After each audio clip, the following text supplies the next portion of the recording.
नमस्कार दोस्तों, स्वागत है आपका आपके अपने YouTube channel Khan learning class में। आज के इस वीडियो में हम शिक्षण कौशल का थर्ड टॉपिक रीइंफोर्समेंट स्किल्स मतलब पुनर्बलन कौशल का अध्ययन करेंगे, जो कि टीचिंग फील्ड में, टीचिंग कार्यों में ये कौशल का बहुत ही ज्यादा महत्व होता है।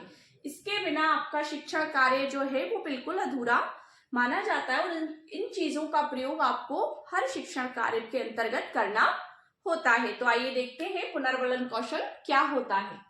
देखिए, पुनर्बलन कौशल रीइंफोर्समेंट स्किल्स, पुनर्बलन देना मतलब किसी चीज पर बल देना। पुनर्बलन का अर्थ होता है आंतरिक बल, अर्थात छात्रों में शिक्षण प्रक्रिया में रुचिपूर्ण भाग लेने के लिए उन्हें बल देना, उन्हें प्रेरित करना। अब इस लाइन का क्या अर्थ है? जैसे सपोज दैट हम कक्षा के अंतर्गत पढ़ा रहे हैं और हमने बच्चों से कोई क्वेश्चन पूछा या उन्हें कुछ वर्क करने को दिया और बच्चे ने उसको बहुत अच्छे से क्रिएट किया, बहुत अच्छे से तैयार करके दिया, तो हमें कुछ ना कुछ बच्चों से कहना होता है, कोई ना कोई बात, किसी ना किसी शब्द से उन्हें अप्रिसिएट करना होता है, प्रशंसा करनी होती है। उसी को पुनर्बलन कहते हैं।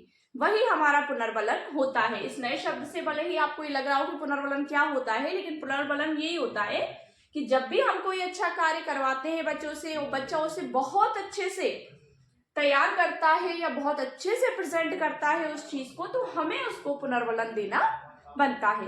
तो ये पुनर्बलन कौशल होता है। तो मतलब इससे क्या होता है कि यदि बच्चे को हम एक कार्य दे दिया हमने और बच्चे ने उसे बहुत अच्छे से क्रिएट किया और यदि हमने उसको पुनर्बलन नहीं दिया तो बच्चा फिर डीमोटिवेट हो जाता है, फिर वो आगे के कार्यों के लिए प्रेरणा नहीं होती उसमें कि अब मैं कुछ करूं, क्योंकि उससे तो कोई शाबाशी मिली ही नहीं।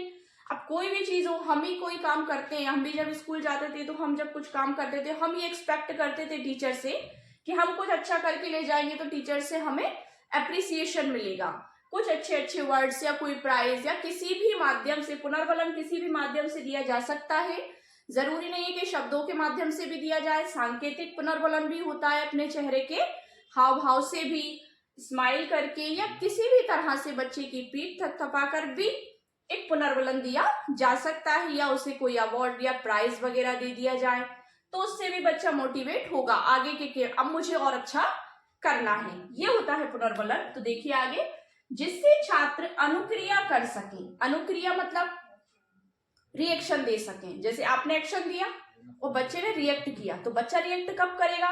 जब हम उससे उसके लिए प्रेरित करेंगे।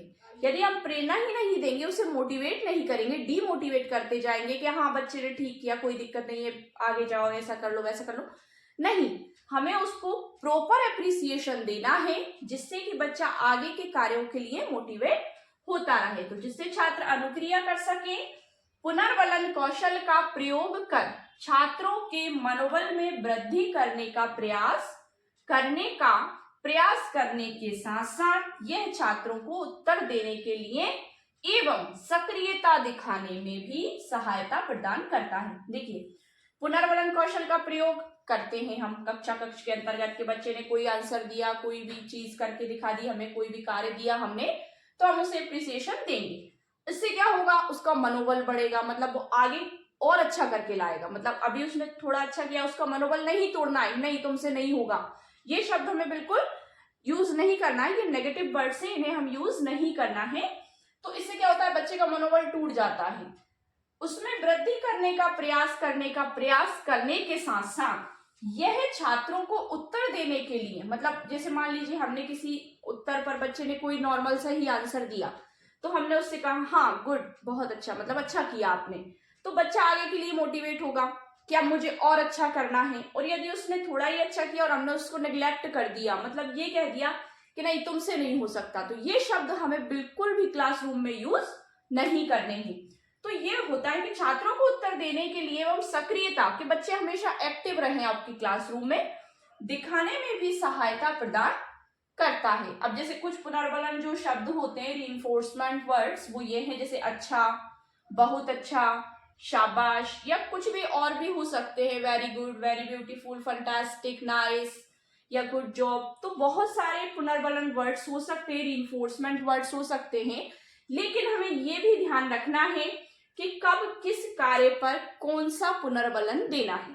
ये नहीं कि बच्चे ने कार्य किया गुड के लायक और हम उसको दे रहे हैं वेरी गुड, तो हमें ये भी नहीं करना है।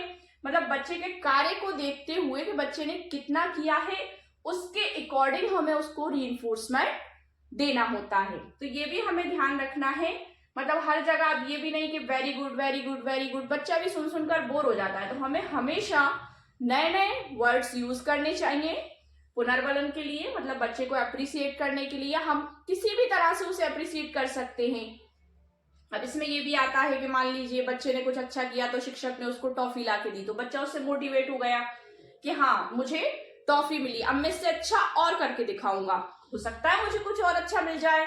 तो ये रीइंफोर्समेंट होता है, ये होता है बच्चे का मनोबल बढ़ाने के लिए, बच्चे को आपसे जोड़ने के लिए। उसे डिमोटिवेट बिल्कुल नहीं करना है और ज्यादा से ज्यादा जितना हो सके पॉजिटिव रीइंफोर्समेंट देना है, मतलब सकारात्मक पुनर्बलन ही देना है। सो डियर स्टूडेंट्स, अगर आपको वीडियो अच्छा लगा हो, वीडियो को लाइक शेयर करिए, चैनल को सब्सक्राइब कीजिए और बेल आइकन को प्रेस कीजिए, जिससे कि आपको हमारे आने वाले लेटेस्ट वीडियोस के नोटिफिकेशंस मिलते रहें। Thank you so much.